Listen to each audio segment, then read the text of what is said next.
Yang kami hormati Kepala BPJT, Sekretaris BPJT,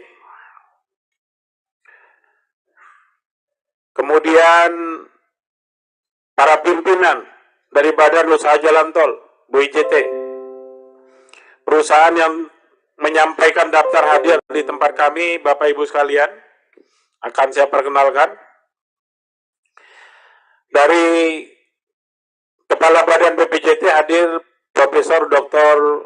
Insinyur Danang Parikesit, langsung dihadiri oleh beliau. Kemudian hadir juga di sini Sekretaris BPJT Dr. Triyono Jono Asmono, STMT. Kemudian dari Badan Usaha Jalan Tol, kami bacakan ya teman-teman sekalian. Nah, pasti kawan-kawan belum familiar ini. Walaupun mitra kerja Komisi 5 ini ada kaitannya dengan jalan tol. Yang pertama, PT Jasa Marga Persero Tbk. Di sini yang disampaikan kepada kami yang hadir atas nama Reza Fabriano, Direktur Utama Pak ya. Direktur Bisnis. Kemudian PT Asratol Nusantara, ini tidak ada informasi nih. Oh hadir ya? Dirut. Ya, Dirut. Izin dengan Pak Kris ya. Pak Kris dari Astra Tol Nusantara, Direktur Utama. Kemudian PT Utama Karya Persero, Pak Kuncoro, Direktur Operasi 3. Ya. Kemudian PT Translingkar Kita Jaya hadir secara online. Ini informasinya. Yang nggak tahu nih yang hadir secara online ini siapa nih? Kemudian PT Marga Utama Nusantara, Pak Joko Santoso, Direktur Operasional. Kemudian PT Waskita Tolrut, Sadali, Direktur Utama. Kemudian PT Bangun Cipta Sarana, Agustinus Leonardo, Manajer Operasi. Kemudian Trianto, 2 kabak pemeliharaan. Loh, kok di atas, Pak? Itu masih banyak yang kosong kursinya. Pak, tolong turun ke bawah, Pak. Mohon izin, Pak. Namanya di sini turun ke bawah, Pak. Pak Agustinus Leandro ini nggak ada ya, Pak ya? Oh, ada. Silakan. Di bawah. Ini manajer operasi dengan kabak pemeliharaan. Ini dirutnya kemana ini? Kemudian PT Citra Marga Nusapala Persada Tbk, Pak Joko Sabto Emulyono, Direktur Utama. Joko Emulyo ya, Joko Emulyo, Dirut. Kemudian PT Marga Bumi Matra Raya hadir secara online. Yang hadirnya siapapun kita belum tahu ini. Kemudian PT Jakarta Toll Road Development Jaya Pratama. Yang pertama Sutopo Kristanto, baik Direktur Utama. Kemudian Charles Girot, Kepala Divisi Operasi dan Teknologi Operasi. Ini nggak ada orangnya, Pak ya? Oh, di atas. Pak, turun ke bawah aja, Pak. Masih ada yang kosong, Pak. Kemudian PT Wijaya Karya Serang Panimbang, Pak Iwan Juliansah, Direktur Utama. Ya, Pak Iwan Juliansah. Kemudian PT Transbumi Serbaraja, Paulus Wawan, Direktur Utama. Direktur Teknik, Pak ya? Direktur Teknik, oke. Kemudian PT Cibitung, Tanjung Priok, Port Tolwise. Dihadiri oleh Yahya Ruhia, Direktur Teknik. Yahya Ruhia hadir secara online. Kemudian PT Tol Jagat Keti Bali. Izin namanya, Pak.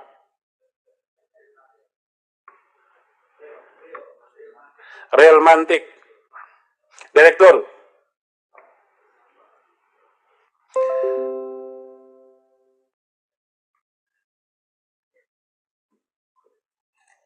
Kemudian PT Pembangunan Perumahan Semarang Demak,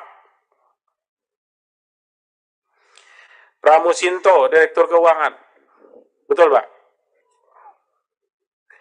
Kemudian PT Roatek Indonesia Tol System,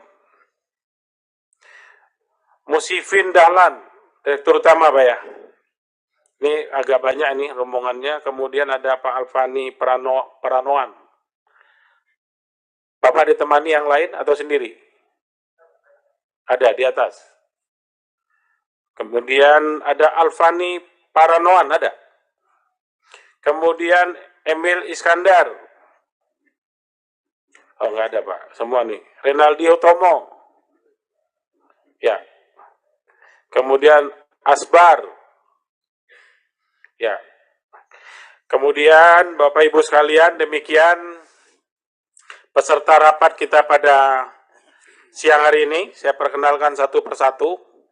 Ya, nanti Pak Danang mohon izin, ini rapat kita pertama, belum tentu rapat kita yang terakhir, Pak. Sudah pasti. Saya mohon izin di lain waktu ya untuk bisa hadir bersama kami di sini. Ini undangan sudah kami kirimkan jauh-jauh hari, Pak. Interupsi, Pak Ketua. Ya, silakan. Interupsi. Terima kasih, Pak Ketua. Tadi Pak Ketua menyampaikan ada beberapa peserta rapat yang hadir melalui online. Dalam keputusan pimpinan pada masa sidang yang lalu bahwa rapat-rapat AKD tidak lagi hibrid, jadi semuanya offline, kecuali di rapat paripurna. Nah, barangkali ini bisa dikonfirmasi ulang agar peserta yang online ini bisa hadir secara offline. Terima kasih, Pak Ketua. Baik. Ketentuan itu sebetulnya ke dalam, Pak, tidak keluar. Jadi saya dapat informasi dari Kesekjenan kalau peserta itu bisa online, tapi kami berharap Pak Danang, seperti yang tadi saya gariskan, untuk para pengambil keputusan, ini kan undangannya kan sudah kita kirim jauh-jauh hari. Ya, kami berharap sebetulnya seluruh direktur utamanya bisa hadir, Pak. Rapat ini sebetulnya untuk kita berusaha membuat lebih efektif dalam konteks tugas pengawasan yang dimiliki oleh DPR. Nah, kalau nanti di setiap kali rapat diundang tidak datang, ya Komisi 5 yang akan datang. Kita akan datangi tolnya, seperti apa mereka mengelola tolnya, kemudian apa masalahnya, ada keluhan tidak di masyarakat, dan seterusnya. Atau kita pansuskan saja, atau kita panjakan saja persoalan yang muncul, kan begitu. Nah, ini kan sudah ada nih. Saya, Bapak Ibu sekalian, barangkali itu sebagai pengantar saya sampaikan rapat ini dihadiri oleh 20 anggota ya, dari 7 unsur fraksi yang berbeda ya. Maka sesuai ketentuan rapat ini sudah memenuhi quorum dan saya nyatakan dibuka dan terbuka untuk umum. Saya sampaikan, Bapak Ibu sekalian, di rapat kali ini ada anggota baru nih di sini, penggantian anggota baru, anggota Komisi 5 dari fraksi PKB, Saudara H. Anaim Pahlarudin, Marus nomor anggota A42, Dapil Jatim 4. Menggantikan Saudara Sofyan Ali, pindah ke Komisi 2. Hadirkah orangnya? Belum ya? Baik. Kemudian Bapak Ibu sekalian, ya, saya mengucapkan terima kasih Pak Danang sudah berkenan hadir, serta para tamu kami yang terhormat, para pimpinan dari Badan Usaha Jalan Tol yang tadi saya sudah sebutkan namanya satu persatu yang hadir mewakili Badan Usaha Jalan Tol. Agenda rapat hari ini adalah membahas mengenai permasalahan pengelolaan jalan tol di seluruh Indonesia. Sesuai amanat Undang-Undang Nomor 2 Tahun 2022 tentang jalan, pengusahaan jalan tol dilakukan oleh pemerintah pusat dan atau badan usaha yang memenuhi persyaratan berdasarkan prinsip transparansi, keterbukaan, dan keadilan. Berdasarkan hasil pengawasan Komisi 5 DPR RI dan informasi dari media massa, terdapat berbagai hal yang perlu mendapat perhatian dalam pengelolaan jalan tol, yaitu antara lain. Yang pertama, pemenuhan standar pelayanan minimal atau SPM jalan tol yang belum memadai, seperti kondisi jalan tol, prasarana keselamatan dan keamanan, serta prasarana pendukung layanan. Yang kedua, masih terdapat permasalahan kemacetan lalu lintas di jalan tol. Yang ketiga, terdapat kendala dalam pengadaan tanah untuk pembangunan jalan tol. Yang keempat, perlunya menyusun kebijakan perencanaan jalan tol secara lengkap dan komprehensif dan ditetapkan dalam peraturan Menteri PUPR. Yang kelima, perlunya segera disusun peraturan turunan Undang-Undang Nomor 2 Tahun 2022 tentang jalan, utamanya terkait pengusahaan jalan tol dan masa konsesinya. Selain pengawasan tersebut di atas, Komisi 5 DPR RI juga menggarisbawahi rilis dari Komisi Pemberantasan Korupsi tanggal 8 Maret 2023 yang mengungkapkan beberapa masalah pada tata kelola jalan tol di Indonesia dan mengakibatkan berpotensi kerugian negara mencapai 4,5 triliun. Dalam rapat resmi yang diunggah, dalam laporan resmi yang diunggah ke media massa, KPK menemukan ada titik rawan korupsi pada pengelolaan jalan tol di Indonesia. Setidaknya ada 5 titik masalah, mulai dari sisi perencanaan, proses lelang, pengawasan BUJT yang tak maksimal terhadap kewajiban badan usaha yang tidak dilaksanakan, terdapat indikasi konflik kepentingan hingga mekanisme pasca pelimpahan hak konsesi dari BUJT ke pemerintah menjadi rancu. Selain itu, terdapat hal-hal yang perlu mendapat perhatian seperti keterlambatan penyelesaian proyek, biaya konstruksi yang membengkak, masa konsesi bertambah, dan proyek dialihkan pada saat pembangunan sedang berlangsung. Untuk itu, Komisi 5 DPR RI perlu mendapat penjelasan yang komprehensif dari BPJT terkait hal yang dimaksudkan oleh Komisi Pemberantasan Korupsi. Pimpinan dan seluruh anggota Komisi 5 yang saya hormati, demikian segenap persoalan yang memaksa kita untuk berkumpul pada hari ini untuk menghadirkan Kepala Pengusahaan Jalan Tol dengan teman-teman dari Badan Usaha Jalan Tol. Bapak Ibu sekalian, Komisi 5 DPR RI sering menerima masukan, saran, pendapat, bahkan protes dari masyarakat terkait kondisi jalan tol yang tidak aman karena faktor kerusakan yang terlambat melakukan perbaikan. Kemudian tarif tol yang dianggap terasa mahal, dan seterusnya, dan seterusnya.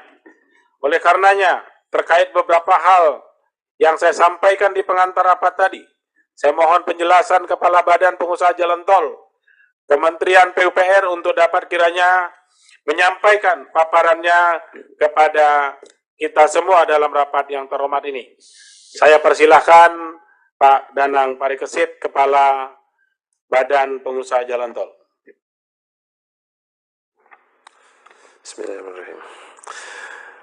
Bapak Ketua dan pimpinan Komisi 5 DPR, para anggota Komisi 5 yang terhormat dan kami hormati, Assalamualaikum warahmatullahi wabarakatuh. Yang pertama, kami menyampaikan terima kasih Bapak atas undangannya pada pagi hari ini, dan tadi sudah disebutkan kami dalam hal ini Badan Pengatur Jalan Tol BPJT Kementerian PUPR didampingi oleh rekan-rekan mitra kerja kami dari Badan Usaha Jalan Tol maupun holding perusahaan jalan tol. Kami ingin menyampaikan Pak Pimpinan bahwa kami juga dalam kesempatan ini didampingi juga oleh Direktur Jalan Bebas Hambatan dari Direktur Jenderal Bina Marga, Bapak Budi Harimawan, dan juga para kepala-kepala bidang di BPJT, dan juga kami didampingi oleh rekan kami anggota BPJT, Pak Dr. Eka Priyanas. Yang kedua, kami mengucapkan selamat berpuasa, Pak, bagi yang berpuasa, dan mudah-mudahan pahala bulan puasa Ramadan bisa kita terima dari Allah Subhanahu wa Ta'ala. Amin.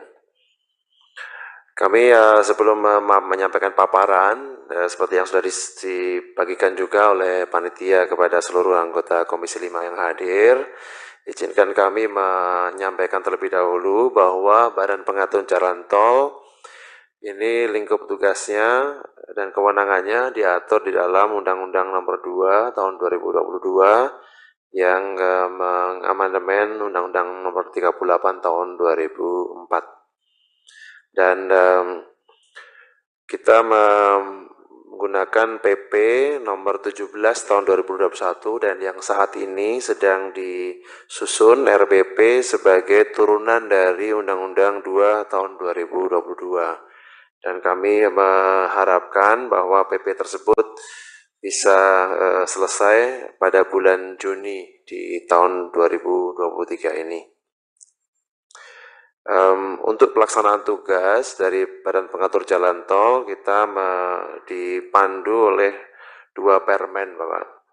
Yang pertama adalah Permen 43 tahun 2015 tentang Badan Pengatur Jalan Tol, dan Peraturan Menteri PUPR Nomor 20 Tahun 2020 tentang pembagian tugas dan kewenangan Bina Marga, Dirjen Pembiayaan Infrastruktur, Badan Pengatur Jalan Tol, dan Badan Usaha Jalan Tol. Sehingga kami barangkali pada paparan nanti akan menyampaikan bahwa beberapa tugas ini kami berbagi, Pak, dalam penyelenggaraan jalan tol dengan Direktorat Jenderal Bina Marga dan Direktorat Jenderal Pembiayaan Infrastruktur. Mohon izin untuk memaparkan, Pak, beberapa catatan yang kami akan sampaikan kepada Ibu Bapak sekalian. Mohon tayangan.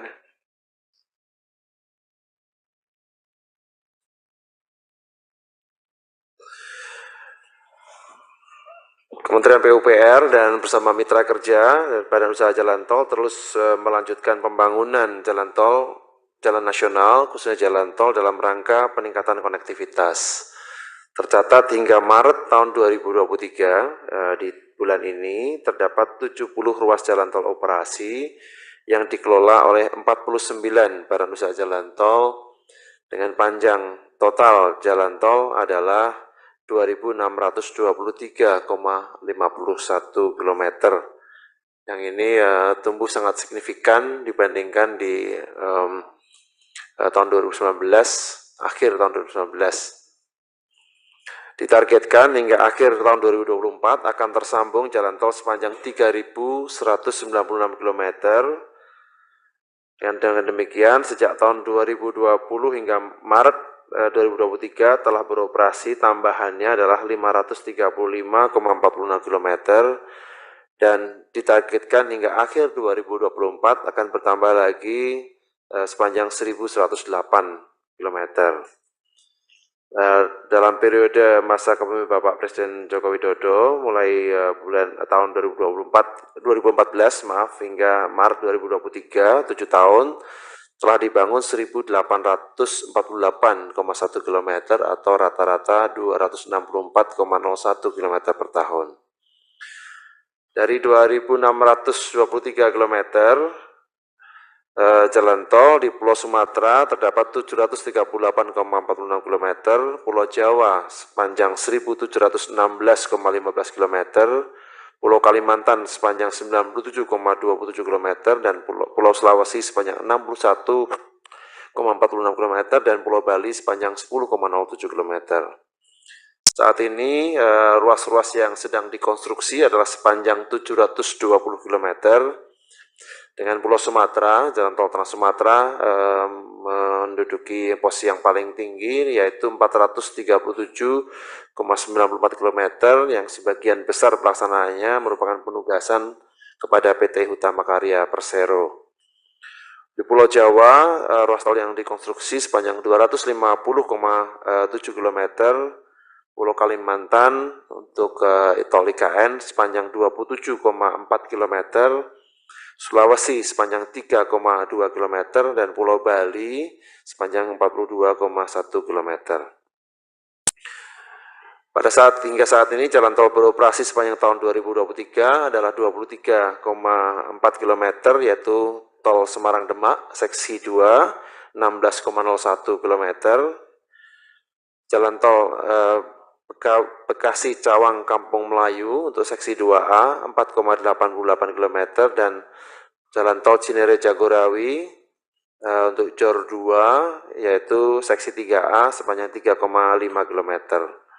Selanjutnya, hingga akhir tahun 2023, jalan tol yang beroperasi akan bertambah lagi sepanjang 309,8 km, yaitu Cisumdawu, seksi 4 hingga 6, sepanjang 28,2 km, jalan tol Ciawi-Sukabumi, seksi 2, sepanjang 11,9 km, jalan tol Cipintu-Cilincing yang merupakan bagian dari JOR 2, seksi 4, 7,7 km, Cimanggis-Cibitung, seksi 2, 23,01 km, Serpong-Cinere, seksi 2, 3,6 km, Sikli-Banda Aceh, 13,2 km, Kuala Tanjung Tepi Tinggi Parapat, sepanjang 38,45 km, Pasuruan Probolinggo, seksi 4A, 8,57 km, Jakarta Cikampek 2 Selatan, 31,25 km, Serpong Balaraja 5,4 km, Kisaran Tebing Tinggi 47,6 km, Binjai Langsa, seksi Setabat Tanjung Pura 26,2 km, Simpang Indralaya Prabu Mulih 64,7 km. Pada tahun 2024 ditargetkan sepanjang 262,41 km yang akan beroperasi, yaitu Kayu Agung Palembang Betung 24,9 km, Padang Pekanbaru untuk seksi Bangkinang Pangkalan 24,7 km, Cinere Jagorawi penuntasan ini JOR 2 seksi 3 yaitu 2 km, Sikli Banda Aceh seksi 1 24,67 km, Kuala Tanjung Tebing Tinggi Parapat 58 km, Serang Panimbang seksi 2 sampai ke Cileles 24,17 km, Solo Yogyakarta New Yogyakarta International Airport Kulon Progo sepanjang 42,37 km, Yogyakarta Bawen seksi 1 yang dari arah Jogja ke arah Magelang 8,8 km, jalan tol akses IKN 52,8 km. Dalam meningkatkan efektivitas penyelenggaraan jalan tol dan sesuai dengan Permen PUPR nomor 20 tahun 2020, terdapat pembagian tugas dan wewenang penyelenggaraan jalan tol pada Direktorat Jenderal Bina Marga, Direktorat Jenderal Pembiayaan Infrastruktur, Pekerjaan Umum dan Perumahan, dan Badan Pengatur Jalan Tol yang meliputi pengaturan, pembinaan, pengusahaan, dan pengawasan jalan tol, sehingga di dalam bisnis proses untuk pengusahaan jalan tol seperti yang ada di dalam tayangan itu kita berbagi tugas, peran dan wewenang antara Direktorat Jenderal Bina Marga, Direktorat Jenderal Pembiayaan Infrastruktur, dan Direktorat Jenderal dengan Badan Pengatur Jalan Tol. Secara prinsip dapat digambarkan bahwa ada dua Direktorat Jenderal Bina Marga dan Pembiayaan Infrastruktur itu untuk pengaturan di sisi hulu. Jadi NSPK itu ada di dua Direktorat Jenderal, sedangkan Badan Pengatur Jalan Tol itu mengatur masalah transaksi mulai dari pelelangan hingga pengoperasian dan juga pengakhiran pengusahaan jalan tol. Kami melaporkan bahwa di dalam tahap saat ini ada beberapa ruas jalan tol yang sedang dalam tahap pelelangan. Yang pertama adalah Kamal Teluk Naga Rajek, kemudian yang kedua adalah Cikunir Ulu Jami, kemudian Kediri Tulung Agung, kemudian Bogor Serpong via Parung, dan Sentul Selatan Karawang Barat. Untuk yang dua terakhir ini kita masuk di dalam jaringan jalan JOR 3, Pak. Tadi ada JOR, ada JOR 2, untuk Bogor Serpong via Parung dan Sentul Selatan Karawang Barat ini adalah JOR 3. Dari seluruh total ruas jalan tol konstruksi yang ada di Sumatera, Trans Jawa itu masih terdapat 2 ruas jalan tol yang masih belum tuntas, yaitu Prasuran Probolinggo Seksi 4B, Probolinggo Gending Timur, dan Probolinggo Banyuwangi yang sampai hari ini pelaksanaannya akan dituntaskan sampai ke Besuki. Dan selanjutnya di ruas jalan tol Jabodetabek terdapat 10 ruas jalan tol, dan di non-Trans Jawa terhadap 14 ruas jalan tol. Untuk jalan tol Gede Bage Tasikmalaya Cilacap, yang barangkali Bapak sekalian juga membaca atau mendengar dari media, saat ini masih dalam tahap pemecahan pemecahan ruas untuk pelelangan ulang. Sedangkan untuk jalan tol Gilimanuk Mengwi sudah dilaksanakan perjanjian pengusahaan jalan tol pada tanggal 8 Maret dan saat ini dalam proses untuk menunggu financial close atau perolehan pinjaman perbankan untuk pembiayaan konstruksi dari ruas jalan tol Gilimanuk Mengwi ini.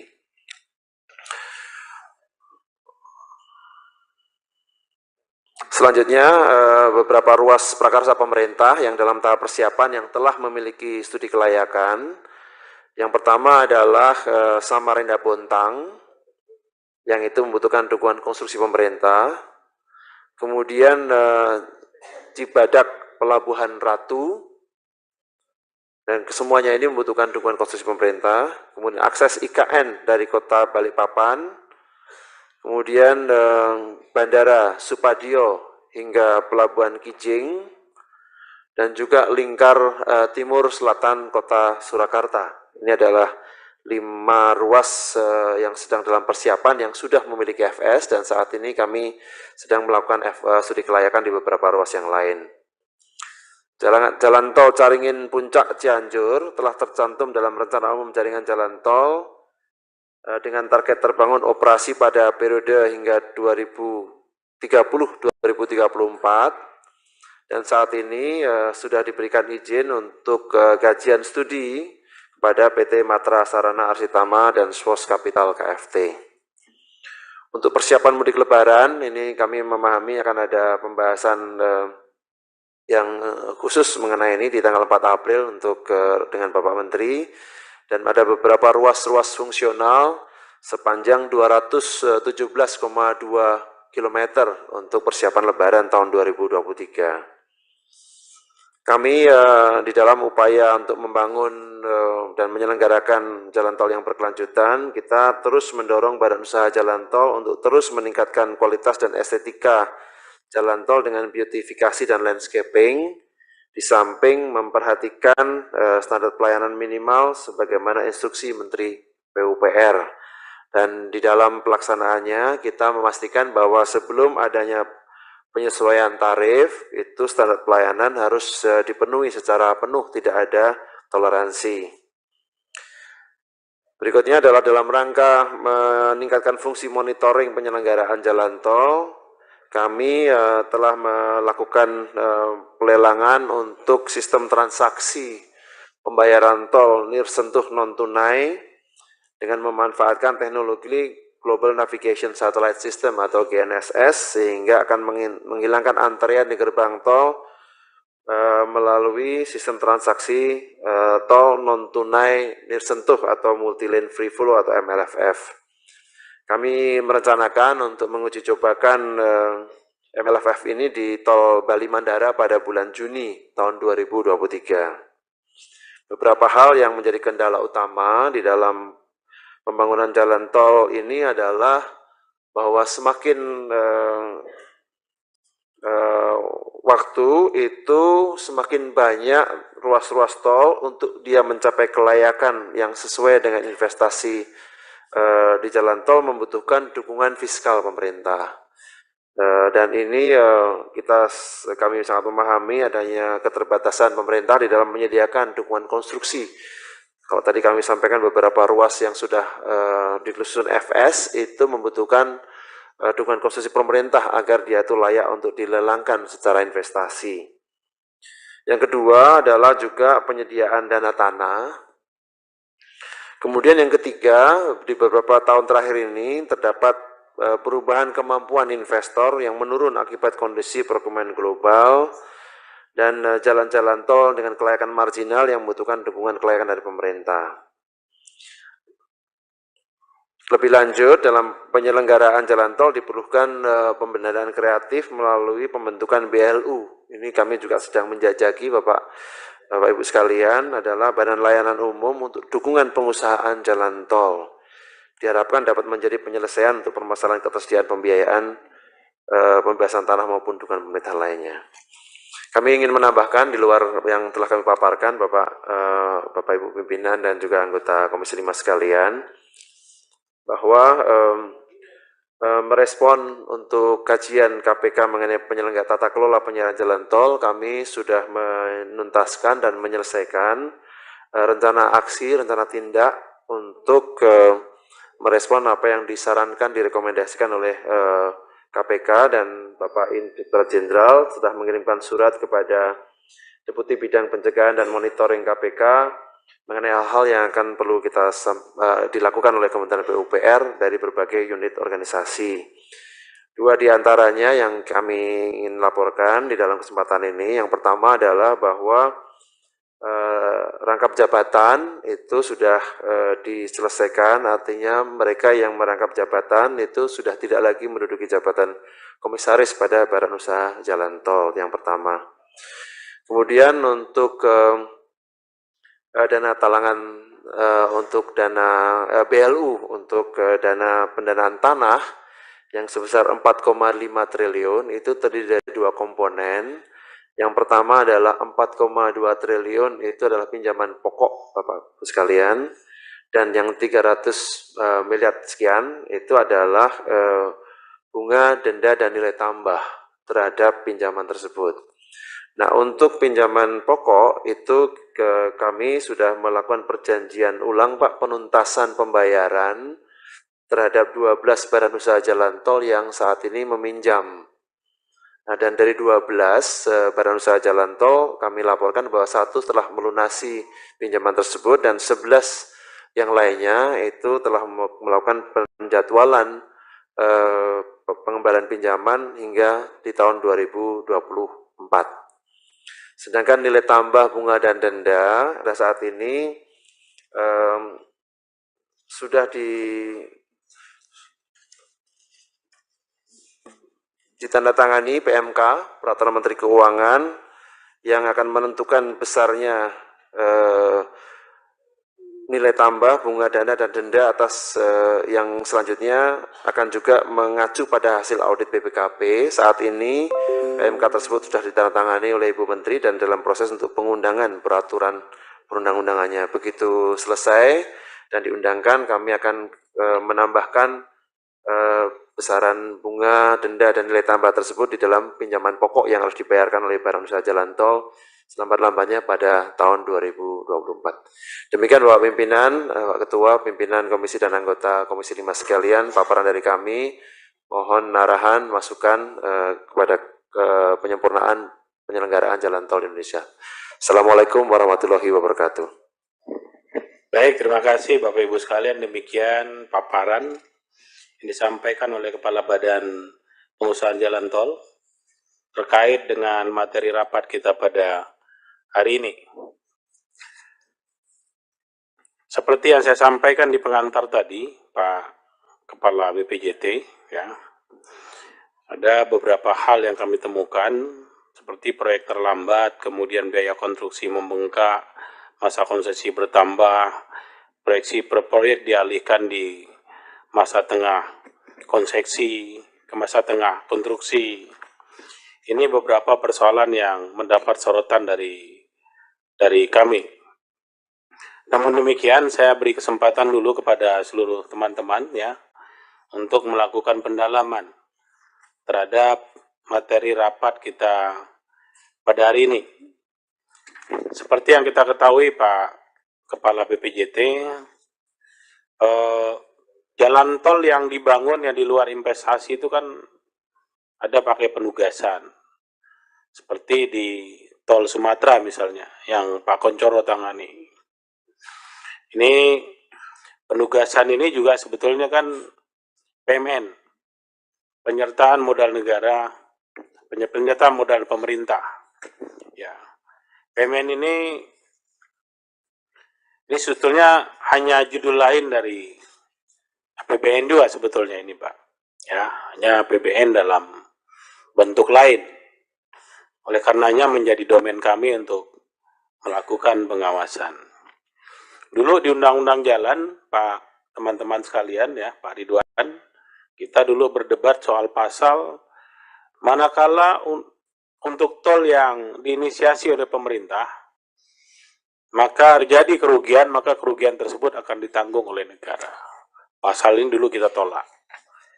Masih ingat, dan memang kita sepakat untuk tidak memasukkan klausul DIM tersebut yang disampaikan oleh pemerintah. Oleh karenanya, kita sepakat Pak, pembangunan jalan tol ini adalah salah satu upaya kita untuk meningkatkan daya saing kita di kancah global. Karena lalu lintas yang lancar nanti efeknya akan meringankan beban ekonomi atau menurunkan biaya produksi dan meningkatkan daya saing. Kita sepakat soal itu. Tentu pengelolaan jalan tol ini juga harus mengacu kepada kaedah-kaedah aturan main yang sudah ditetapkan menurut undang-undang yang mengatur tentang jalan tol itu sendiri. Untuk pendalaman, yang pertama saya beri kesempatan kepada Pak Mulyadi. Bersiap-siap Pak Sudewo.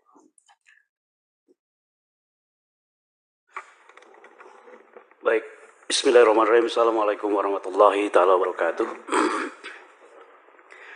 Salam sejahtera untuk kita semua, pimpinan dan anggota Komisi 5 yang saya hormati, Kepala Badan Pengatur Jalan Tol, Pak Profesor Danang yang saya hormati, beserta seluruh jajaran, ada Pak Yongki juga ya, sekretaris, dan seluruh staf. Dan saya lihat di undangan ada beberapa pengusaha yang juga diundang untuk hadir di ruangan ini. Sebelumnya saya mengucapkan selamat menaikkan ibadah puasa untuk yang melaksanakan. Semoga senantiasa dimudahkan dalam menjalankan kewajiban tersebut. Saya kira rapat hari ini saya nilai sebagai bagian dari upaya Komisi 5 menjalankan fungsi pengawasan, dan terus terang saya juga merasa tersengat dengan apa yang dilaporkan oleh KPK. Jadi saya kira boleh saya prolog bahwa pembangunan jalan tol yang begitu masif di seluruh Indonesia, saya menilai ini adalah proyek-proyek strategis yang seperti dianakmaskan di negeri ini 10 tahun terakhir. Kenapa? Karena terkadang prioritas-prioritas pembangunan jalan tol itu ternyata kontraproduktif terhadap peningkatan kualitas kehidupan masyarakat di wilayah-wilayah masing-masing. Ya. Bahkan pada saat kesempatan kami berkunjung ke Sumatera Selatan, difasilitasi oleh Pak Gubernur, dihadirkan Bupati Wali Kota di sana. Ternyata Bupati Wali Kotanya bilang kami tidak bangga dengan kehadiran Trans Sumatera. Kenapa? Karena ternyata kehadiran tol Trans Sumatera tidak memberikan perhatian terhadap jalan nasional yang justru hasil-hasil bumi kami yang seharusnya bisa dimaksimalkan untuk peningkatan kesejahteraan masyarakat setempat. Ya. Intinya apa?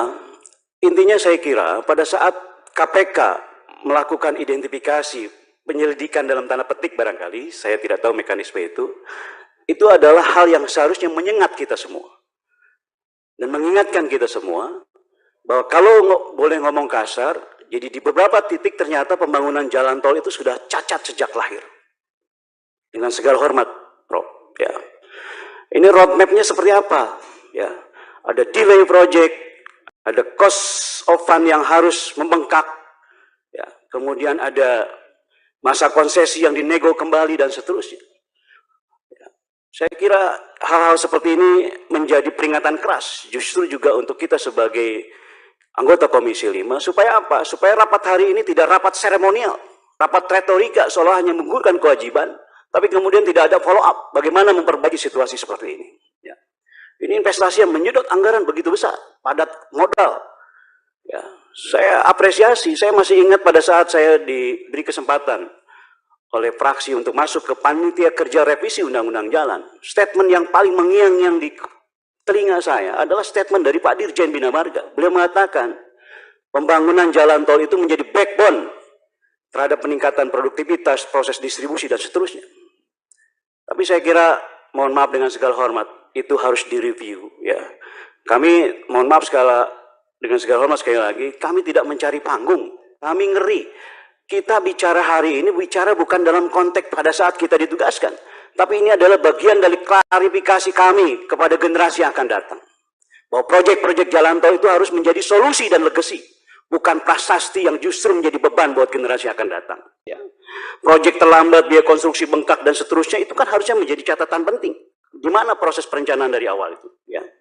Ada beberapa hal yang mungkin juga harus menjadi sorotan, terutama juga terkait benturan kepentingan, banyaknya pejabat yang menjabat komisaris beberapa badan usaha jalan tol. Kan ngeri, saya dengar ada dinamika misalnya apa? Pembangunan Cisundau, ya. Adikarya tidak boleh melintas jalur yang menjadi area kerja berantas. Saya kalau boleh ngomong halo, ini emang negara siapa? Ini kan negara milik kita semua. Nggak boleh kemudian persaingan antar karya, kemudian menyulitkan yang lain. Ujungnya kan rakyat yang susah. Proyeknya jadi delay segala macam. Ya, saya sampai bingung kok kenapa gitu loh. Adikarya tidak boleh masuk ke area konsesi yang sahamnya sudah dimiliki berantas di mana tuh? Di sesi 5 kalau tidak salah di Cisundau. Kalau kayak seperti ini nggak perlu. Ya, persaingan-persaingan yang endingnya merugikan rakyat, bahkan proyeknya jadi delay, kan cost of fund-nya bengkak. Ujung-ujungnya kita juga yang jadi masalah. Ya, saya kira ini pimpinan izin. Temuan yang disampaikan BPK ini harus menjadi warning buat kita semua. Ya, kami tidak mau menjadi bagian seremonial retorika hebatnya pembangunan jalan tol di Indonesia, tapi ternyata hanya menjadi bagian masalah di ujungnya. Kami juga tidak berharap bahwa sekali lagi proyek-proyek seperti ini menjadi beban di masa yang akan datang untuk generasi kita yang akan datang. Masa konsesi yang panjang itu harusnya bisa diapresiasi oleh seluruh pengusaha jalan tol untuk lebih maksimalkan pelayanan, apalagi standar pelayanan minimumnya, saya kira di beberapa titik juga harus terus diperbaiki. Ya. Saya mohon izin Pak Profesor Danang, saya tetap mengapresiasi upaya-upaya terbaik yang Bapak lakukan. Tapi tolong temuan BPK, temuan KPK, dan rapat kita hari ini tidak lagi rapat seremonial retorika. Karena kita punya beban bukan saja untuk saat ini, pada saat kita sedang diberikan amanah dalam formasi masing-masing, tapi kita memiliki beban untuk mengklarifikasi ini semua ke generasi yang akan datang bahwa ini adalah proyek legacy yang menjadi solusi, bukan prasasti yang bisa membahayakan anak cucu kita. Saya kira itu pimpinan sebagai masukan. Terima kasih. Lalu kalam. Assalamualaikum warahmatullahi wabarakatuh. Baik, terima kasih Pak Mulyadi. Tadi yang disampaikan oleh Pak Danang terkait temuan KPK itu adalah soal 4, sekian triliun tadi Bapak sudah sampaikan. Ada sedikit perbedaan statement yang disampaikan oleh Pak Danang dengan yang juga disampaikan oleh temuan dari banyak pihak juga disampaikan kepada kami Pak, sehingga kita melakukan rapat pada hari ini. Yang pertama adalah tidak akuntabelnya perencanaan pembangunan. Ya, perencanaan jalan tol masih diatur melalui Surat Edaran Direktorat Jenderal Bina Marga nomor 16 SE garing 16 garing SE garing DB 2020 tentang juknis perencanaan jalan tol. Padahal berdasarkan PP nomor 15 tahun 2005 tentang jalan tol, pasal 10 ayat 1 menjelaskan kebijakan perencanaan jalan tol disusun dan ditetapkan oleh Menteri setiap 5 tahun sekali dan dapat ditinjau kembali. Beberapa persoalan inilah sehingga kita rapat pada hari ini. Kemudian lemahnya akuntabilitas lelang pengusahaan jalan tol. Soal lelang ini malahan kalau menurut saya ini kawah candra di muka yang sulit sekali untuk kita bisa amati. Apakah lelang ini cukup fair, adil, dan seterusnya. Kemudian ada dominasi investor jalan tol yang merangkap sebagai kontraktor. Hal-hal seperti ini ya ibaratnya pemain juga sebagai wasit, kurang lebih seperti itulah. Jadi masih banyak persoalan-persoalan yang mungkin membuat seperti pengawasan terhadap kinerja teman-teman di jalan tol ini sangat lemah. Karena ada hak rakyat yang kita pertaruhkan di sana. Selanjutnya saya persilahkan Pak Sudewo. Terima kasih pimpinan. Assalamualaikum warahmatullahi wabarakatuh. Pimpinan dan semua kawan anggota Komisi 5 yang saya hormati, Kepala BPJT dan semua peserta yang kami undang yang saya hormati. Pertama, saya ingin melakukan pendalaman soal organisasi yang terkait dengan pelaksanaan atau pengelolaan jalan tol di Kementerian PUPR. Tadi oleh Kepala BPJT menyampaikan bahwa ada pembagian tugas antara BPJT, Bina Marga, dan Pembiayaan Infrastruktur. Ya, sebenarnya kami berharap tiga pihak ini hadir di sini, tapi karena mungkin yang diundang hanya BPJT, barangkali Kepala BPJT bisa memberikan penjelasan. Sebenarnya tupoksi masing-masing yang terkait dengan jalan tol itu seperti apa? Pembagian tugasnya itu seperti apa? Garis embarkasinya seperti apa? Batasan yang supaya tidak overlap itu seperti apa? Karena kami seringkali, saya sebagai orang awam, apalagi masyarakat biasa, itu selalu bingung. Ingin tanya soal jalan tol kepada Bina Marga, tapi Bina Marga melemparnya kepada BPJT. Kami tanya kepada BPJT terhadap sesuatu hal, melemparnya kepada Pembiayaan Infrastruktur, sampai tidak ada satu jawaban yang pasti. Sekarang ini saya minta oleh BPJT jelaskan ya, pembagian tugasnya seperti apa terkait dengan jalan tol ini. Pembiayaan infrastruktur itu memiliki posisi yang sangat strategis karena dia memulai dari saat studi sampai dengan penentuan skema pembiayaannya harus seperti apa.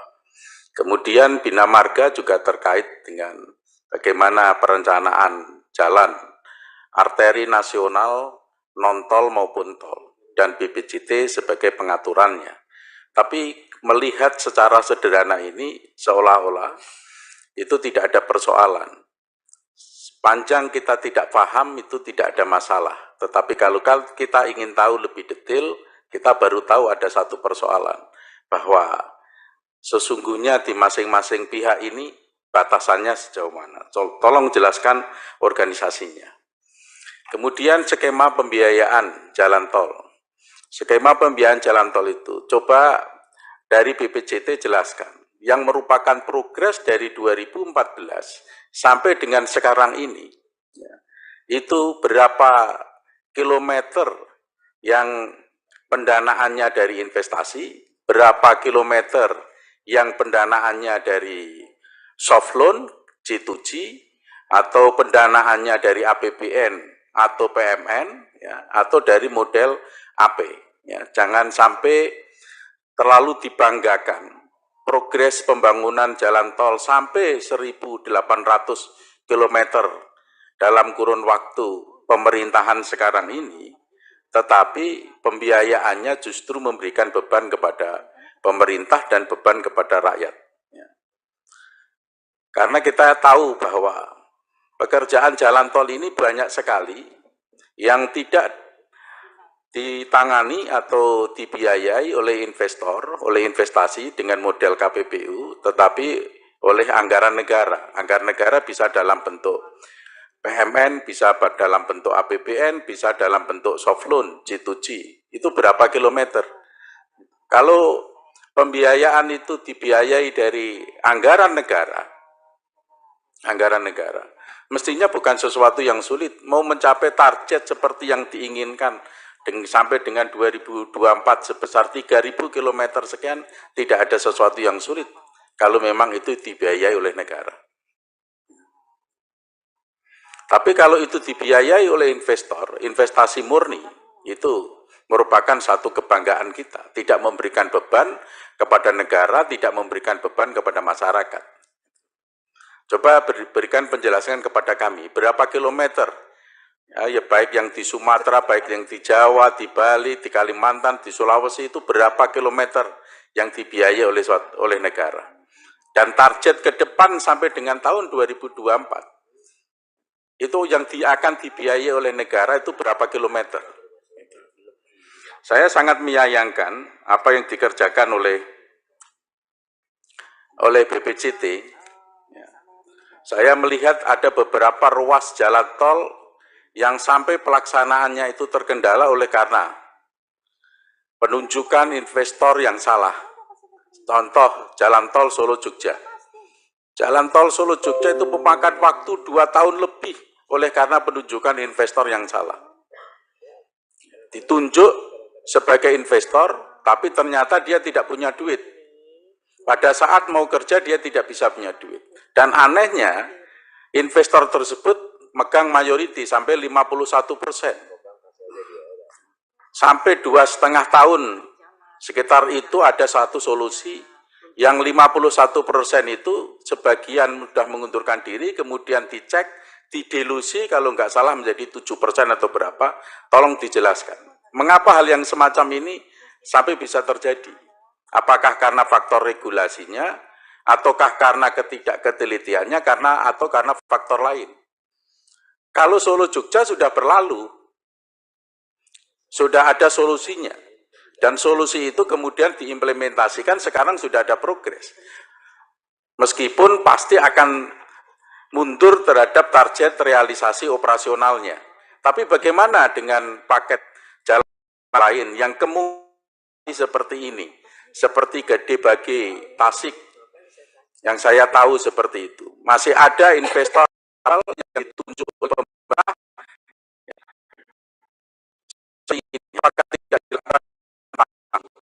kemudian yang jalan tol Mengwi Tabanan, semua kontraktor di sana meninggalkan tempat. Karena apa? Karena tidak ada duitnya, tidak dibayar. Mengapa sampai seperti ini? Pemerintah pusat, dalam hal ini Presiden, punya target yang sangat bagus karena jalan tol itu bisa mendongkrak perekonomian. Kata Pak Mul tadi, seperti yang disampaikan oleh Dirjen Bina Marga sebagai backbone untuk pengembangan produksi, pendistribusian produksi, untuk penurunan kos logistik. Tetapi kalau implementasinya semacam ini terus bagaimana? Jalan tol Mengwi Tabanan, kan kita viral. Saya tidak melakukan penelusuran secara khusus, saya hanya mengikuti berita di media. Itu viral, di media mainstream pun masuk, bahwa seluruh kontraktor yang ada di sana itu angkat kaki, alat beratnya pergi. Kemudian saya coba cek, ternyata itu betul. Saya sampaikan langsung kepada Pak Danang, Kepala BPJT. Katanya akan diganti. Bukan persoalan susah mencari kontraktor, bukan persoalan itu harus diganti. Persoalannya adalah investor tidak ada duit. Jadi kontraktor mana saja tentu tidak akan mau bekerja di situ kalau tidak ada duitnya. Ini persoalannya bukan kontraktornya yang tidak siap, tapi persoalannya investornya yang tidak punya duit. Persoalannya adalah, mengapa hal yang semacam ini menjadi sesuatu yang terulang di Solo Jogja seperti itu. Kemudian di Gede Bage seperti itu. Dan saya menduga ruas tol yang lain yang sekarang sedang direncanakan itu akan semacam itu. Kenapa sampai semacam itu terjadi? Jadi saya sangat menyayangkan kerja dari BPJT. Saya ingin supaya kinerja BPJT ini ditingkatkan, gitu ya. Saya juga sangat menyayangkan mengapa jalan tol Demak Tuban itu kan Pantura, backbone perekonomian Pulau Jawa itu sebenarnya ada di situ, ya. Tapi tidak disenggol. Tadi pemaparan Kepala BPJT. Tidak ada target yang harus direalisasikan dalam jalan tol di situ. Dalam persiapan sampai dengan 2024 yang dikatakan sudah selesai FS, Demak Tuban ini sebagai kelanjutan Semarang Demak di Pantura itu juga tidak disenggol oleh Kepala BPJT. Tapi ruas-ruas yang lain yang justru secara keekonomian itu lebih kurang daripada jalan Pantura, menjadi persiapan, menjadi target. Bagaimana profesionalitas BPJT? Jadi BPJT ini harus melihat ruas jalan secara nasional yang sekiranya memberikan daya dukung perekonomian. Itu harus dilihat, dipetakan betul. Jangan sampai salah. Apalagi kalau ini anggaran dari anggaran negara. Uang rakyat. Yang berharap dengan uang rakyat itu digunakan oleh pemerintah untuk menumbuh kembangkan perekonomian dalam rangka peningkatan kesejahteraan rakyat itu sendiri. Kalau penggunaan uangnya salah, mengalokasikannya salah, justru pada ruas tertentu yang tidak memberikan daya dukung perekonomian yang secara signifikan, ini berarti kenzoliman pemerintah itu sendiri. Apalagi dengan sengaja. Kan semua bisa lihat itu dengan kasat mata. Kalau di studi, coba studi secara ilmiah, jalan tol Demak Tuban itu, Pantura. Sekarang ini aja jalan macet. Ya. Dengan jarak 20 km, waktu tempuhnya sampai 4 jam, 5 jam. Coba lihat itu. Tapi mengapa tidak disenggol sendiri? Kalau dengan alasan mungkin tidak dicatat, kalau tidak dicatat itu berarti tidak diprioritaskan. Bukan karena itu persoalan daerah saya, tapi ini memang pemikiran secara nasional. Lihatlah, Jalan Pantura. Jalan Pantura itu mestinya 4 tahun, 5 tahun yang lalu sudah dibangun kok. Sampai sekarang nggak disenggol sama sekali. Direalisasikan tempat yang lain, muncul yang lain, di sini nggak disenggol. Bagaimana cara berpikirnya secara profesional? Saya mau ragukan ini keprofesionalannya BPJT. Dengan melihat roadmap yang disiapkan oleh, konsep yang disiapkan oleh BPJT. Ya. Saya sangat tidak terima dengan Demak Tuban yang tidak disenggol sama sekali. Bukan saya primordial, bukan ini primordial. Semua tahu kok Pantura itu bagaimana kemacetannya itu. Tiba-tiba muncul di ruas lain, studinya bagaimana? Saya justru mempertanyakan tuh profesionalitas studi BPJT. Ya, seperti jalan tol Kalimantan, Balikpapan Samarinda. Itu bagaimana studinya dulu? Sampai sekarang dioperasionalkan sudah berapa tahun? Hanya berapa mobil yang lewat dalam satu hari? Ya, itu kan mempertanyakan bagaimana profesionalisme BPJT. Sampai sekali yang semacam ini kan saya tanyakan profesionalismenya BPJT, menyiapkan ruas, tapi nggak bertanggung jawab. Seperti apa yang disampaikan oleh Pak Mul tadi, bahwa jalan tol itu adalah dipergunakan untuk peningkatan perekonomian wilayah, tidak memindahkan satu barang atau orang dari satu tempat ke tempat yang lain itu saja. Jadi Jakarta Semarang, bagaimana orang Jakarta bisa sampai Semarang, orang Semarang sampai Jakarta, tidak hanya itu saja. Tapi setiap daerah yang dilewati jalan tol, ini dengan harapan daerah itu menjadi terbuka. Perkembangan wilayahnya itu nyata. Pertumbuhan perekonomian di wilayah tersebut itu nyata. Tapi ini tidak. Coba lihat itu, Jakarta Semarang. Pintu tolnya arah ke Pantura semua. Tidak ada pintu tol yang arah ke selatan. Misalnya ke arah Purwokerto.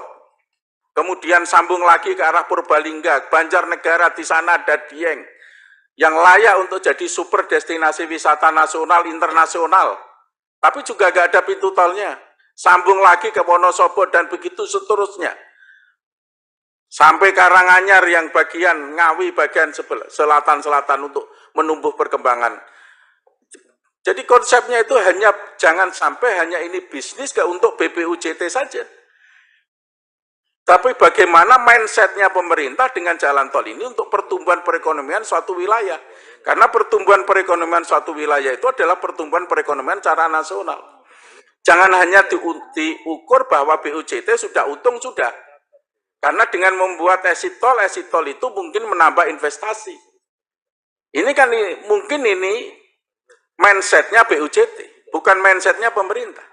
Atau barangkali ini bukan mindset BUJT. BUJT pun mungkin mengendaki ada exit tol terhadap daerah-daerah tersebut. Tapi mungkin koordinasinya antara pemerintah dengan BUJT tidak berjalan. Saya sangat tidak terima itu. Demak Tuban tidak disenggol sama sekali. Pak Menteri menyampaikan kok ketika peresmian jalan tol Demak Tuban,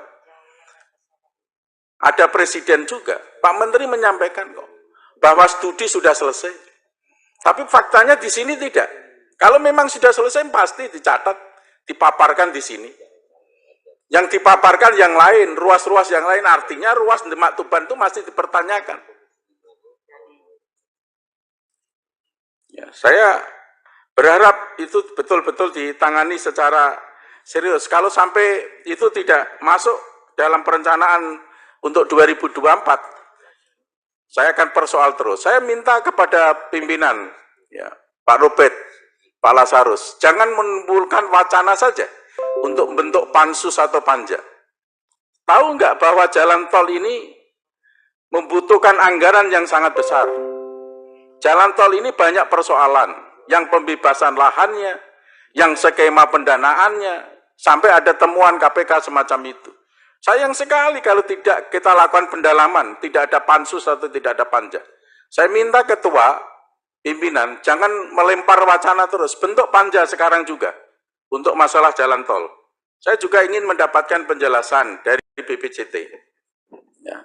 Saya nggak mau meledak-ledak sebenarnya mau bicara ini, tapi karena Demak Tuban yang merupakan backbone perekonomian nasional tidak disentuh oleh BPJT, saya menjadi meledak-ledak ini. Saya ingin tanya kepada Pak Danang, Kepala BPJT, soal pembebasan lahan. Semua tahu bahwa Naelman pembebasan lahan itu direalisasikan oleh Kementerian Keuangan itu tiap tahunnya hanya sekitar 25%. Contoh seperti tahun 2022. Target atau kebutuhan uang untuk pembebasan lahan itu sebesar 22 triliun. Tapi hanya direalisasikan katanya sekitar 5,6 triliun. Bagaimana memanage yang hanya 25% kebutuhan ini? Jangan sampai uang yang hanya sedikit dialokasikan pada ruas jalan tol, ternyata ruas jalan tol itu ternyata tidak siap untuk dilaksanakan. Contoh, seperti Mengwi Tabanan, dialokasikan anggaran di situ, tapi menjadi sia-sia, karena tidak bisa dikerjakan. Contoh lagi, misalnya dialokasikan di Gede Bage investornya abal-abal. Bagaimana misalnya memanagenya seperti itu? Ya, ruas jalan tol yang betul-betul siap, yang kemungkinan lancar dalam pelaksanaan konstruksinya, tapi tidak dialokasikan anggaran pembebasan lahan, sehingga menjadi sebuah kendala juga. Saya sama Pak Ridwan Bayi pada bulan Mei 2021, Pak Ridwan Bayi, saya, Pak Mulyadi, Bu Sri Wahyuni, ada Pak Edi Santana juga kalau nggak salah, melakukan kunjungan spesifik di jalan tol yang itu sampai kepada pintu tol, itu jalan tol apa itu namanya itu? Pintu tol Kota Wisata. Dihadiri Pak Budi dari Bina Marga dan Pak Yongki dari BPJT. Pada bulan Mei itu Pak Yongki menyampaikan bahwa akhir tahun 2021 jalan tol sampai pintu tol Kota Wisata sudah dioperasionalkan. Tapi sampai sekarang belum, sudah 2,5 tahun. Tidak berjalan, sampai 2 tahun tidak operasional. Coba kalau berbicara itu yang terukur, bicara dengan kami, apalagi dengan masyarakat. Bicara tidak terukur. Kan menjanjikan sampai dengan akhir 2021 itu operasional, mestinya segala unsur sudah dipertimbangkan. Segala faktor sudah dipertimbangkan. Sampai sekarang nggak ada, dan nggak ada kejelasan. Jangan sampai berbicara itu tidak terukur. Saya minta coba dijelaskan. Kapan itu sampai karena kemacetan di sana sangat luar biasa. Kemudian yang berikutnya, MLFF, Multi Line Free Flow. Ini sebenarnya wacana atau betul-betul mau direalisasikan? Katanya terkendala payung hukumnya, PP. Peraturan pemerintahnya ada kendala apa? Sampai belum bisa ditandatangani. Targetnya kapan? Dan uji cobanya di mana? Ini ditunggu oleh masyarakat. Karena dengan menggunakan teknologi ini ada kemudahan-kemudahan. Ya, dan katanya Pak Yongki, Sekretaris BPJT, bisa menghilangkan kerugian sebesar 14 triliun apabila jalan tol ini menjadi lancar. Coba segera dilaksanakan, diuji cobakan. Kendalanya PP di mana? Kemudian yang tidak kalah penting kepada BPJT dan semua BUJT yang hadir di sini, perhatikan dong, siapa saja yang ikut bekerja di jalan tol, itu tidak ada yang dirugikan. Sampai sekarang masih banyak subkon-subkon yang bekerja di situ belum dibayar, suplai-suplai material yang belum dibayar. Ada apa ini? Ya. Pertama, saya ulangi lagi, saya minta diulangi, ya, bagaimana organisasi ketiga institusi ini bisa bekerja, koordinasinya bagaimana. Yang kedua, jelaskan ya, skema pendanaan semua ruas jalan tol yang sekarang ini sudah dibangun, sudah operasional, yang investor yang mana, yang penugasan yang mana, PMN yang mana, itu semua yang mana. Kemudian anggaran 25% yang hanya disiapkan oleh Elman ini, skenarionya bagaimana, manajemennya bagaimana, strateginya bagaimana. Ya. Jadi saya minta Demak Tuban ya, itu segera dimasukkan karena ini backbone perekonomian nasional. Terakhir kepada pimpinan, saya minta pada pimpinan Pak Robert, Pak Ridwan, semua, tolong jangan wacanakan terus Pak, membentuk pansus dan panja jalan tol ini. Realisasikan Pak, kalau memang kita ini wakil rakyat yang betul-betul amanah, punya nurani, tolong jangan wacanakan saja, bentuk pansus atau panja tentang jalan tol ini. Saya kira itu, terima kasih. Assalamualaikum. Waalaikumsalam. Ya. Sebelum saya lanjut ke Pak Surya di Jaya Purnama, saya ingin berikan tanggapan sedikit ada yang disampaikan Pak Sudewo. Menurut saya juga, ini harus kita buat panja atau pansus. Karena yang pertama, kita tahu semua bahwa bagaimana pemerintah ini mulai melakukan pembangunan infrastruktur yang begitu masif di bangsa ini. Itu ada yang dihilangkan. Saya ingat betul 2014 kami terpilih dulu. Pemerintah Jokowi juga terpilih. Saat itu ada yang dihilangkan yaitu subsidi BBM 300 sekian triliun. Itulah uang itu yang digunakan itu mulai semangat mulai dibangun itu infrastruktur jalan tol dan sebagainya. Itu uang rakyat. Subsidi yang dicabut. Itu mulai bergulir itu pembangunan itu. Dan kita lihat hasilnya, memang hasilnya kita lihat sekarang. Tapi yang selama ini kita dapatkan, apa yang selama ini laporan BPK juga, bahwa ini nyaman-nyaman saja. Ada apa menurut saya? Ya kan? Apakah beda BPK dan KPK cara penyelidikannya? Kenapa KPK mendapat temuan-temuan yang ada kita diberikan? Sedangkan laporan BPK itu nyaman saja. Tidak ada apa-apa. Ya. Ini yang harus kita pahami semua menurut saya. Maka jalan satu-satunya yaitu panja, kalau tidak pansus. Baru bisa kita masuk semua.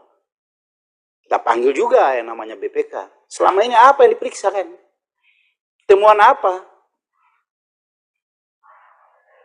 Tidak ada. Ya kan? Padahal kalau kita lihat, kasat mata saja kita lihat.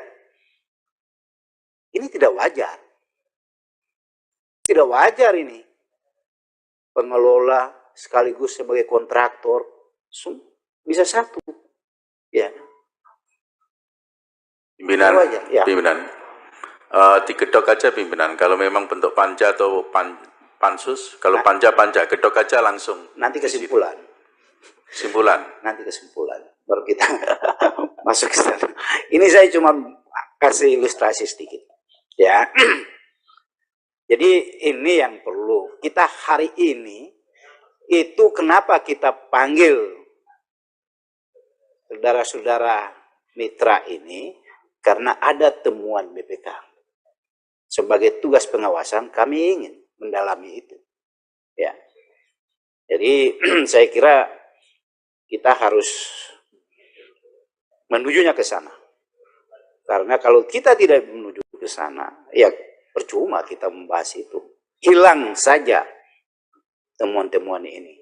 Dan ini harus ada pembenahan yang lebih lagi menurut saya.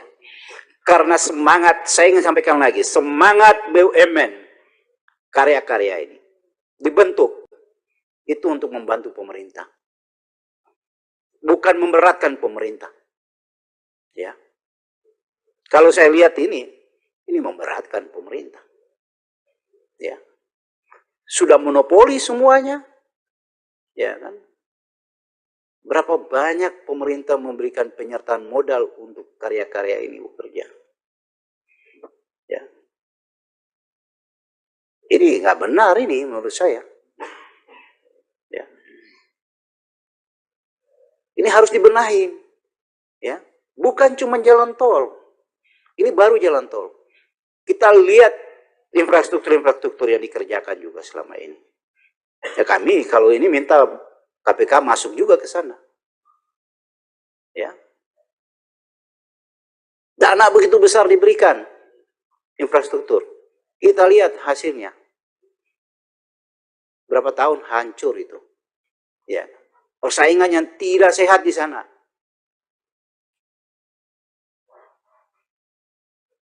Ini semua ini bukan tidak bisa dilihat. Dilihat saya. Terang benderang itu kelihatan kok. Cuman ini siapa yang mau mulai? Ya. Saya berterima kasih KPK sudah masuk ini. Dan saya juga minta supaya KPK masuk lagi ke bawah. Jangan cuma di jalan tol. Karena apa yang kita harapkan BPK, menurut saya kita tidak bisa berharap banyak terhadap BPK. Kita lihat ini di depan mata kita ini. Ya. Tidak ada temuan selama ini. Ya. Kenapa BPK bisa? Karena BPK kita tahu bekerja seperti apa. Ya. Tidak bisa diintervensi. Ya. Kalau BPK masuk, ya, selalu karena ini negara, BUMN, dilindungin semuanya. Ya. Diberikan prioritas. Mohon maaf. Ini kan BUMN, kalau saya ngomong agak kasar, merampok uang rakyat. Ya. Coba diaudit. Berapa besar keuntungannya? Kita kasih pembanding sama swasta. Berapa? Satu infrastruktur saja yang dikerjakan oleh BUMN, berapa pendapatannya, sama nilainya sama, kita minta sama swasta. Pasti bedanya jauh. Gimana? Padahal kita tahu diberikan prioritas. Yang lain sekian persen penawarannya, dia cuma sekian. Harusnya dia lebih daripada swasta murni. Itu baru benar. Karena dia membantu pemerintah. Bukan memberatkan pemerintah. Gitu. Kalau yang lain sanggup kerja 10 perak, dia 7, 8. Karena dia ambil untung tidak banyak. Harusnya seperti itu. Ya, saya kira itu. Jadi saya juga minta nanti kita keputusan akhir kita harus ambil satu kesimpulan yang bisa untuk menyelesaikan. Jadi bukan cuma kita duduk bicara ini, ya teman-teman. Saya berikan kesempatan kepada Pak Suryadi, silakan. Terima kasih Pak Ketua. Assalamualaikum warahmatullahi wabarakatuh. Yang saya hormati pimpinan dan rekan-rekan anggota Komisi 5, Bapak Kepala BPJT, Pak Profesor dan seluruh jajaran, serta rekan-rekan yang hadir, para jajaran manajemen Badan Usaha Jalan Tol. Saya mulai dari yang agak strategis Pak Ketua, terutama terkait dengan kebijakan, yaitu kebijakan kita dalam menetapkan ruas jalan tol. Karena jalan tol ini sebetulnya masuk pada kategori infrastruktur perekonomian atau infrastruktur bisnis, ya. Karena sebetulnya yang dibutuhkan oleh masyarakat itu adalah infrastruktur dasar. Artinya jalan umum non berbayar. Tapi melihat presentasi dari yang disampaikan tadi bahwa begitu cepatnya pertumbuhan jalan tol kita, ini artinya ada komersialisasi pelayanan dasar. Karena akses itu orang bisa lewat gitu ya, dengan aktivitas untuk memenuhi kebutuhan dasarnya itu adalah pelayanan dasar dari negara. Jangan dibisniskan. Nah, oleh karena itu memang perlu hati-hati di dalam menetapkan ruas-ruas yang akan dijadikan sebagai jalan tol berbayar ini. Rakyat kita sudah bayar pajak, begitu beli mobil dia bayar pajak, bahan bakar bayar pajak. Nah, pajak ini kan diharapkan untuk membangun jalan. Tapi kalau kita sudah bayar pajak, tapi kita bayar lagi jalannya, lalu pajak kita yang kemarin itu untuk apa gitu? Pelayanan dasar oleh negara ini. Nah, ini perlu hati-hati supaya kita bisa membedakan mana ruas yang memang yang dibutuhkan adalah pelayanan dasar atau untuk kepentingan pertumbuhan ekonomi gitu, infrastruktur perekonomian. Saya kira ini perlu kita dalami nanti ya, supaya jangan ruas-ruas atau jalur-jalur basah dalam tanda petik ini kemudian semuanya dijadikan jalan tol yang akhirnya semuanya dibayar oleh masyarakat. Padahal di situ adalah kewajiban negara untuk memberikan pelayanan publik gitu. Karenanya saya, Pak BPJT, berharap di kampung saya di Lombok, di NTB itu tidak perlu dibangun jalan tol. Yang kami butuhkan adalah jalan umum sekelas jalan tol speknya tapi tidak perlu berbayar. Karena kalau jalan tol berarti kita sudah bayar pajak, bayar lagi jalannya begitu ya. Jadi yang kita inginkan adalah jalan umum yang kualitasnya seperti jalan tol dan tidak perlu bayar karena kita sudah bayar pajak gitu ya. Kecuali pajaknya digunakan untuk hidup mewah para pejabat kita. Nah, yang kedua masuk ke aspek yang agak teknis ini ya, karena saya berangkat dari laporan Kementerian Perhubungan, salah satu ruas jalan tol kita di Cikopo Palimanan, tol Cipali ini dinobatkan sebagai jalan tol dengan fatalitas tertinggi di dunia, tingkat kecelakaannya. Jadi satu orang korban meninggal itu per kilometer. Setelah diteliti, faktornya bukan karena spek jalannya yang jelek ya, dan itu relatif jalannya cukup bagus, fasilitas memadai, tetapi karena ada gap kecepatan antar kendaraan yang bisa sampai di atas 100 km per jam. Ada kendaraan umum, kendaraan pribadi bisa dengan 150 km per jam, tapi kendaraan barang, kendaraan tronton hanya 40 km per jam. Dengan perbedaan kecepatan yang sangat jauh ini menyebabkan rawan terjadi kecelakaan. Ya, oleh karena itu memang pengawasan ini perlu dilakukan supaya jalan tol kita ini tidak saja cepat ya pelayanannya, tapi juga yang paling penting itu aman gitu ya. Jangan sampai seperti beberapa waktu lalu ya, pebulu tangkis kita Sabda Perkasa ini menjadi korban kecelakaan di tol Pemalang. Ya. Ya, karena bisa jadi ada keluarga kita atau bahkan kita sendiri menjadi korban kalau ini tidak kita perhatikan. Jadi standar pelayanan minimum ini harus ketat diberlakukan. Berikutnya mengenai pengalihan kepada teknologi non tunai nirsentuh ya, atau multilane free flow. Saya kira ini bagus ya, tapi juga perlu dihitung karena pembangunan infrastruktur jalan tol ini selain untuk stimulus perekonomian juga meningkatkan lapangan kerja. Nah, maksud saya ketika ada perubahan beberapa pelayanan dari tenaga kerja manusia menjadi tenaga mesin, ini harus dihitung betul. Jangan sampai kita tiba-tiba PHK gitu ya.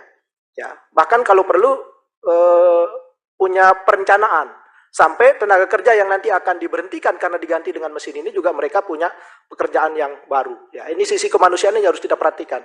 Ya, jangan semua tiba-tiba diganti mesin karena kita butuh pelayanan lebih baik, tetapi sisi kemanusiaannya juga tidak kita perhatikan. Ya, karena itu juga kontraproduktif dengan target pemerintah untuk menciptakan lapangan kerja. Ya, ini menjadi catatan saya. Terakhir nih Pak Ketua, saya kira ini yang tadi menjadi isu utama. Saya setuju kita bentuk panja atau pansus, karena dua hal yang sangat mendasar ya, yang perlu kita dalami selama ini dan kita tidak bisa melakukan pengawasan secara efektif. Yang pertama adalah proses pengadaan barang dan jasa dalam pembangunan konstruksi jalan tol. Ya, mulai dari harganya, kemudian juga mekanismenya, karena seling tumpang tindih. Ya, ada investor gitu ya, karena ini KPBU, walaupun di situ juga badan usahanya sebagian besarnya dari pemerintah, ada PMN, ada pinjaman luar negeri, sebagai owner, tapi juga sebagai pelaksana. Bahkan subnya ini jeruk makan jeruk gitu, Pak Ketua. Nah, ini harus kita dalami, karena saya setuju kita buat pansus atau panja nanti pilihannya mana yang lebih efektif dalam rangka pengawasan untuk mengantisipasi agar masalah-masalah ini tidak sampai ke ranah hukum gitu ya. Jadi kita maksimalkan fungsi pengawasan DPR ya, supaya target pembangunan ini tercapai dengan meminimalisir penyimpangan-penyimpangan atau peluang-peluang terjadinya kerugian negara ya, tanpa ada dampak hukum gitu ya. Kan ini fungsi pengawasan kita kalau efektif. Tapi kalau fungsi pengawasan DPR tidak efektif, ya panja atau pansus yang kita buat mungkin hanya wacana, ya pada akhirnya justru menyelamatkan keuangan negara tidak tercapai, tetapi justru berdampak pada proses hukum. Saya kira ini perlu kita tindak lanjut serius. Itu aspek yang pertama. Yang kedua, dalam laporan BPK ada 6 BUMN karya kita dalam posisi hutang yang sangat besar ya. Walaupun sudah disuntik dengan PMN. Karena ada penugasan untuk membangun jalan tol. Begitu terbangun, kemudian beberapa ruas ini ditawarkan kepada pihak swasta dengan divestasi. Tapi kalau kita lihat polanya, ini sepertinya ada kesengajaan, karena ini perlu kita dalami oleh pansus maupun panja. Begitu ada ruas yang sebenarnya tidak untung, gitu, punya risiko, udah BUMN disuruh maju dulu. Gitu. Kalau rugi ya itu negara nanggung. Tapi begitu mulai untung, nah ini para investor sudah antri nih gitu. Ini kan kasarnya, oh ini ada investasi peluang yang berisiko tinggi nih, coba Anda maju dulu. Kalau aman baru saya ambil alih. Kalau berisiko ya sudah saya tidak akan maju. Nah, ini kalau kita baca polanya, bisa kelihatan puzzle-nya seperti itu. Nah, oleh karena itu, untuk membuktikan apakah benar atau tidaknya dugaan ini perlu pansus dan panja. Agar target kita, infrastruktur terpenuhi, perekonomian kita tumbuh dengan jalan tol, karena ini adalah urat nadi perekonomian, tetapi juga meminimalisir kerugian negara. Karena beban hutang beberapa BUMN karya ini juga sangat besar, ya. Bahkan beberapa diantaranya ini sudah sampai pada harus rawat inap begitu ya, dalam penanganan keuangannya, karena ada penugasan.